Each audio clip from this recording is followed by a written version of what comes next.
কি ব্যাখ্যা দেবে বাংলাদেশ দল? এর কি ব্যাখ্যা দেয়া যায়?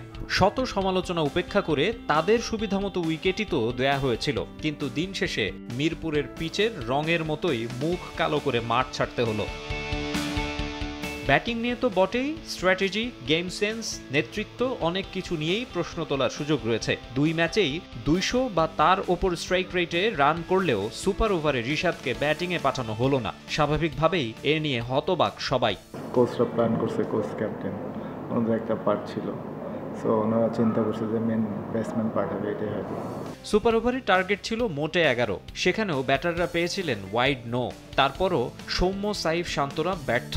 স্বীকৃত ব্যাটারদের ব্যর্থতা ব্যাটিংয়ের দুরবস্থা আরও একবার ফুটিয়ে তোলে। লেফট আর্ম স্পিনার ছিল, আর আমার নিজেরও কনফিডেন্স ছিল যে না, আমি একটা বাউন্ডারি এখান থেকে আদায় করতে পারবো। কিন্তু হ্যাঁ, এটাও ঠিক যে উইকেটটাও এরকম ছিল না যে ইজি 6 মারা, ইজি বাউন্ডারি মারার মতো উইকেট না। বলটা অনেক পুরাতন ছিল, মানে পুরাতন হয়ে গেছে। 50 ওভারের পরের বল মারলেও বলগুলো যাচ্ছিল না।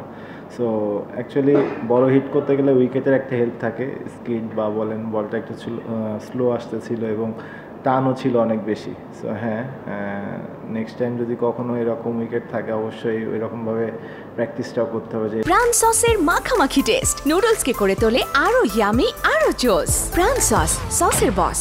এদিকে মধ্যরাতে বাংলাদেশে পৌঁছে দুপুরে খেলতে নেমে সুপার ওভারে ম্যাচ জেতানো বোলার আকিল হোসেন সংবাদ সম্মেলনে মিরপুরের উইকেট নিয়ে একরকম বিদ্রূপই করেছেন। First thing that I did was check my TV. আমি ভেবেছিলাম আমার টেলিভিশনের কালারে কোনো সমস্যা, পরে বুঝলাম উইকেটটাই কালো, টিভিতে সমস্যা নেই। Surely something is wrong with my television.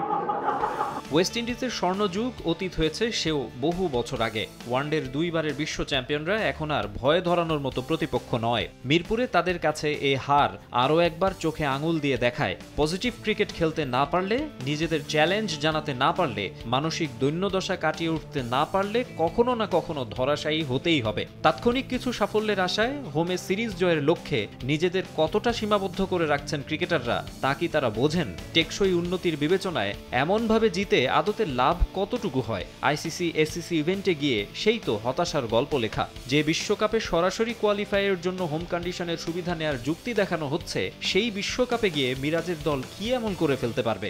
দেখার অপেক্ষায় ক্রিকেট ফ্যানরা। মাকসুম আলম খান, সময় সংবাদ, ঢাকা।